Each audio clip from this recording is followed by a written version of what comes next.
All right, what are we looking at? What we're looking at is a filter on the differential that I'm going to say 99.9% of the time when we come out and we get involved in these differential repairs, that filter is the same one that was on there when it left the factory.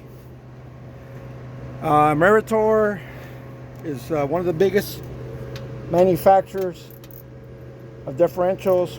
I know there's others, but they're all similar, right? So if you're doing a drive axle, hey, you're doing a service, do the filter, man. It's right there. It's funny. 99.9% of the time, it's the original one from the factory. Hey, I appreciate you guys watching, and we'll try to bring some better content as we go along. Appreciate everyone. Thanks.